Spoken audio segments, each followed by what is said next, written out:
Hi, I thought I would do some reading a little bit tonight. We're on chapter 4 of the Restoration Walk in the Light series by Todd Bennett. And the chapter 4 is on paganism. So let's get started. The scriptures record that Yahweh scattered the inhabitants of Babylon over the face of the earth, Bereshit 11:8, which is Genesis. Those citizens of Babylon were dispersed throughout the world, and new languages were given to them. Does this mean that they forgot their form of false worship, which was created in Babylon? Absolutely not. They still worshiped their gods, only now they had different names for them, as the languages were confused. This is why, when we examine religions throughout the world, we may see many similar forms of worship and even similar building techniques, such as the pyramids and the ziggurats, which are an integral part of the sun worship. The people continued their pagan practices in their new locations. Only now they had their own unique languages and building materials as they implemented their familiar religious systems. Sun worship has continued to this day in almost every culture and language. Again, the name of the gods are often different, but beneath the superficial labels, they are very similar in substance. These pyramid-shaped objects have relatives known as obelisks, otherwise known as sun pillars, minarets, and steeples. Sadly, these objects, which trace directly back to sun worship, are used today and litter the landscapes of every major city in the world. While their modern-day builders may be ignorant of their original meaning, they are phallic symbols which derive from sun worship.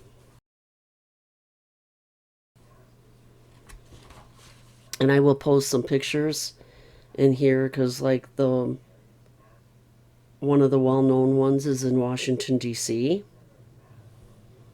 It saddens me whenever I view the landscape of modern-day Jerusalem. Throughout the city, you will see obelisks, steeples, minarets, and domes, all architectural styles used in sun worship. This is a city dedicated to Yahweh, which looks more like a pagan capital as it was once renamed.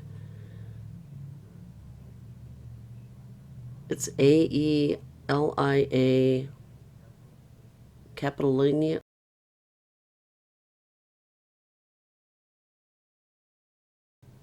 by the Roman Empire, Hadrian in 135 CE, and dedicated to the Roman god Jupiter. According to the mythology, Jupiter is the supreme god of the Roman pantheon called Dies Pater, Shining Father. He is a god of light and sky, the protector of the state and its laws. He is a son of Saturn and brother of Neptune and Juno, who is also his wife. The Romans worshipped him especially as Jupiter Optimus Maximus, all good, all powerful.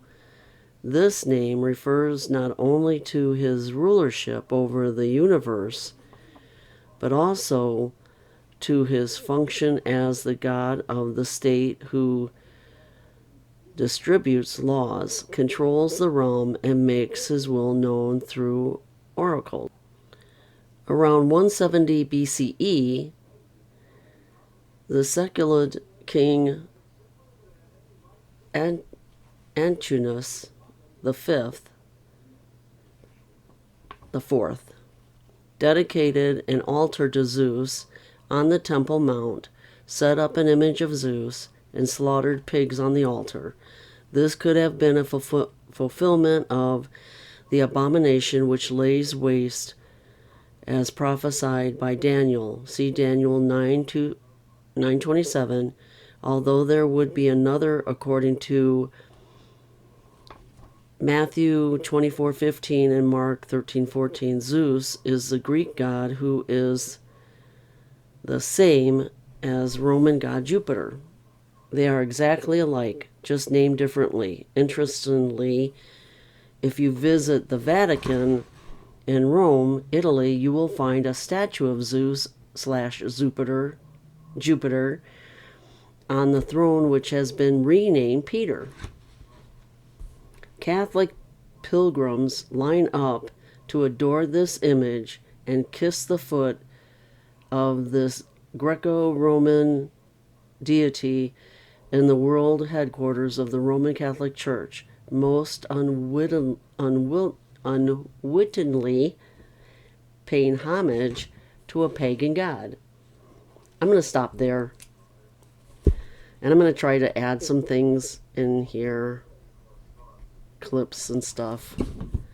But I have seen things about that. A lot of the statues in the Catholic churches are actually gods, and they just renamed them into saints, which is very interesting.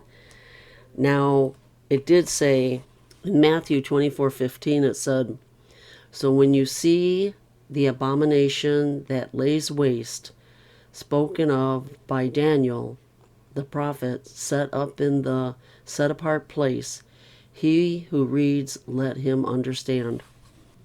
And then in Mark 13:14, "And you see the abomination that lays waste, spoken of by Daniel, the prophet, set up where it should not be. He who reads, let him understand. Then let those who are in Yahweh flee to the mountain." Judea is the place, not Yahweh. Sorry. I see these kind of Hebrew names and then I get them confused. That is why I struggle with it. Daniel 9:27 says, "And he shall confirm a covenant with many for 1 week, and in the middle of the week he shall put an end to the slaughtering and meal offering, and on the wing of abominations he shall lay waste, even until the complete end, and that which is decreed is poured out on the one who lays waste." I'm going to stop there. Try to make these short. Yeah, chapter 4 gets really interesting with the paganism. I will talk to you guys later, and hopefully I can do this more often and try to get through this. It's a lot here. So, I'll talk to you later. Bye.